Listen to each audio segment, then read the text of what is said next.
Hello मेरे प्यारे बच्चों, हमेशा की तरह एक बार फिर से आप लोगों को रेनबो एजुकेशन इंग्लिश में बहुत बहुत स्वागत है। जैसे कि आप लोगों से जो कमेंट मिला हमें, जो सरल हिंदी व्याकरण, जो व्याकरण है हिंदी का व्याकरण, वो उसका कौन सा बुक ले और कौन से बुक से पढ़ाई करें जिससे अच्छा कवर अप हो सके, टॉपिक समझ में आए और एग्ज़ाम में भी अच्छा मार्क्स ले पाए। तो कोई सा भी आप हिंदी व्याकरण ले सकते हैं। वैसे होता है क्या, स्टूडेंट को सर जो बता देते हैं वही लेके चलते हैं ज़्यादातर। अगर आपके पास पहले से ही है तो ठीक है, अगर नहीं है तो आप ले लेंगे सरल हिंदी व्याकरण और रचना।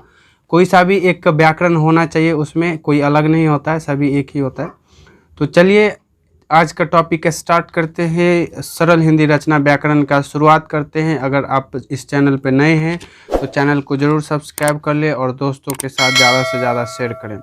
चलिए स्टार्ट करते हैं। तो आज का जो टॉपिक है, मेरे पास चैप्टर का कंटेंट है, बहुत सारा है उसमें और फट भी गया है शायद, और यहाँ दिया गया है वर्ण विचार, शब्द विचार, ठीक है। इस तरह से आप देख सकते हैं। शब्दों के लिंग, शब्दों के वचन, शब्दों की रचना, कारक, शब्दों के रूपांतक, संयोजन का प्रयोग, संधि, समास, वाक्य विचार, और ये पदबंध, सामान्य क्या है, परिचय, वाक्य विश्लेषण, वाक्य परिवर्तन और विरामाचिन्ह नियम और उपयोग। सबसे पहले तो हिंदी व्याकरण में पे नॉन प्रनॉन यानी सर्वनाम से लेके, संज्ञा सर्वनाम से लेके जो विस्मयादि बोधक तक होता है, यानी नाउन से लेके इंटरजेक्शन तक, वो भी आपको पढ़ना होता है। और जो ऐसे पूछे जाते हैं, संज्ञा उत्पत्ति के आधार पे कितने होते हैं और रचना के आधार पे कितने होते हैं, वो सब अलग होते हैं। तो इस वीडियो के अंदर में हम देखते जाएंगे। चलिए स्टार्ट करते हैं। तो सबसे पहले हम देखेंगे यहाँ से वर्ण किसको बोलेंगे, वर्ण किसको बोलेंगे, वर्ण का परिचय, वर्ण किसे कहते हैं।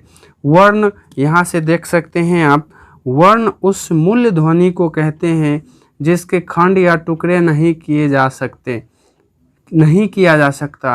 अब जैसे पहले से ही, जैसे अ है, आप इसमें कितने टुकड़े करेंगे, पहले से ही इसको हम टुकड़ा नहीं कर सकते हैं। ई है, ख है, ग है, ह है, और भी बहुत सारे इत्यादि बोल सकते हैं। ये सभी वर्ण हैं। और हिंदी व्याकरण यानी रचना के अनुसार जो वर्ण, ये समास के अंतर्गत आता है, जो जोड़ के संधि करके संधि में आता है, तो वो हम बाद में देखेंगे, संधि विच्छेद या संधि। तो फिलहाल जो है वर्ण का संकेत, लिपि को वर्ण संकेत भी कहते हैं, ये याद रखेंगे आप। लिपि को जो है वर्ण संकेत भी कहते हैं। वर्णों के समूह को वर्णमाला कहते हैं। अब तो सबसे पहले बोलेंगे वर्ण किसे कहेंगे और वर्णमाला किसे कहेंगे। तो वर्ण बोलेंगे उस मूल ध्वनि को कहते हैं जिसे खंड या टुकड़ा नहीं किया जा सकता है, उसे वर्ण कहेंगे, ठीक है।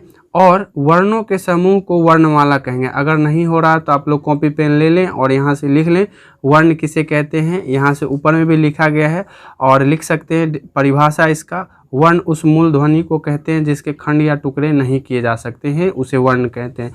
उसके बाद लिखेंगे थोड़ा सा स्टार बना के, जो लिपि को वर्ण संकेत भी कहते हैं, और इससे पहले लिख लेंगे ये वर्णों के समूह को वर्णमाला कहते हैं। और इस तरह से जो देख सकते हैं हिंदी में 48 वर्ण हैं। टोटल कितने वर्ण हैं? 48, यानी 48 वर्ड्स हैं जो इस प्रकार से, कुछ स्वर वर्ण है, कुछ व्यंजन वर्ण है, कुछ और भी है, ठीक है, अनुस्वार है, विसर्ग है, ठीक है। तो इस तरह से इत्यादि बोल सकते हैं, ये सब है। तो उसकी जो संख्या है, स्वर्ण वर्ण की संख्या है वो 11 है, और व्यंजन वर्ण की संख्या जो है 25 है। इस सब को व्यंजन वर्ण बोलेंगे।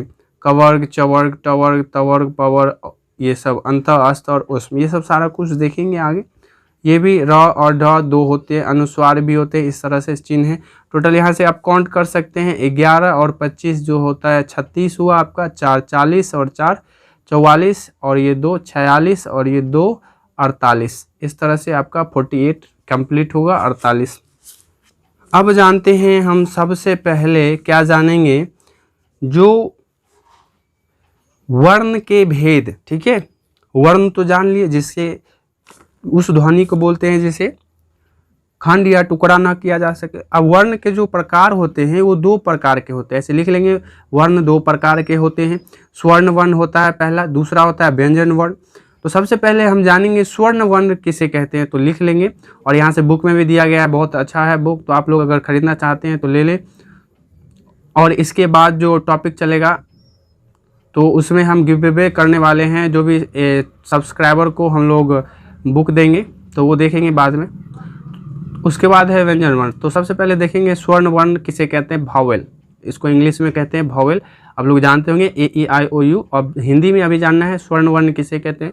स्वर्ण वर्ण उन वर्णों को कहते हैं जिनका उच्चारण किसी दूसरे वर्ण की सहायता के बिना होता है। मतलब स्वर्ण वर्ण उसे कहेंगे जिस किसी दूसरे वर्ण की सहायता के बिना होता है। उन वर्णों का उच्चारण बिना स्वर्ण वर्ण की सहायता के होता है, उसे हम स्वर्ण वर्ण कहेंगे। लिख सकते हैं आप यहाँ से कॉपी में। उनके उच्चारण में कंठ तालु का उपयोग होता है, जीभ होठ का नहीं होता है। ये ध्यान रखने वाली बात है, ये इसको आप नोट डाउन करेंगे, याद रखेंगे। ये 2 प्रकार के होते हैं। अब जो स्वर्ण वर्ण है ये भी 2 प्रकार के होते हैं, ठीक। कौन कौन सा? मूल स्वर होता है, संयुक्त स्वर होता है। मूल स्वर में अ, आ, ई यानी इसको बोलते हैं हर्षी, दीर्घी, हर्षु, दृगु, ए और ओ आता है। जबकि संयुक्त वर्ण में ए, इसमें अ और प्लस ए को जोड़ के बनाया गया है, और औ आता है जो कि अ प्लस ओ को जोड़ के बनाया गया। अच्छा से बहुत समझाया गया, बहुत अच्छा बुक है। इस तरह से मूल स्वर के भी 2 भेद होते हैं, हर्ष और दीर्घ। अब एक पैटर्न वाइज लिखता चलेंगे तो आपको बहुत ही अच्छा लगेगा। अब पता चला पहले वर्ण पढ़ते हैं तो वर्ण के भी 2 भेद हो गए, स्वर्ण वर्ण हो गए, व्यंजन वर्ण हो गए। अब स्वर्ण वर्ण के भी 2 भेद हो गए, मूल स्वर हो गए, संयुक्त स्वर हो गए। अब मूल स्वर के भी 2 भेद हो गए, हर्ष हो गए और दीर्घ हो गए। तो ऐसा कुछ नहीं है, आपको बस मेन पॉइंट हम बताएंगे, वो याद करना है आपको, ठीक है। इस तरह से ये हर्ष और दीर्घ हो गया। तो हर्ष में हो गया अ, हर्षी, हर्षु, दीर्घी, री, इसको री बोलते हैं। और दीर्घ स्वर में आ, दीर्घी, दुर्गु, ए, ऐ, ओ और औ के उच्चारण में दोगुना समय लगता है। आप देख ही सकते हैं, इस तरह से उच्चारण करिए, इस सब का उच्चारण करिए, लगेगा आपको। अब चलिए नेक्स्ट जो टॉपिक है मेरे पास, व्यंजन वर्ण है। तो व्यंजन वर्ण किसे कहेंगे? व्यंजन वर्ण उन वर्णों को कहते हैं जिनके उच्चारण में स्वर्ण वर्ण की सहायता ली जाती है। मतलब व्यंजन वर्ण उन वर्णों को कहेंगे जिनकी उच्चारण में हमें स्वर्ण वर्णों की सहायता ली जाती है, उसे हम कहेंगे व्यंजन वर्ण। जैसे में क, ख, ग, च, छ, etc बोल सकते, एक्सेट्रा यानी इत्यादि, ठीक है। इस तरह से इनके भी 3 भेद होते हैं। हाँ, व्यंजन वर्ण के भी 3 भेद होते हैं। कौन कौन सा? स्पर्श, दूसरा अंतःस्थ, तीसरा उष्म, ठीक है। तो इस तरह से इसका भेद हो गया। अगर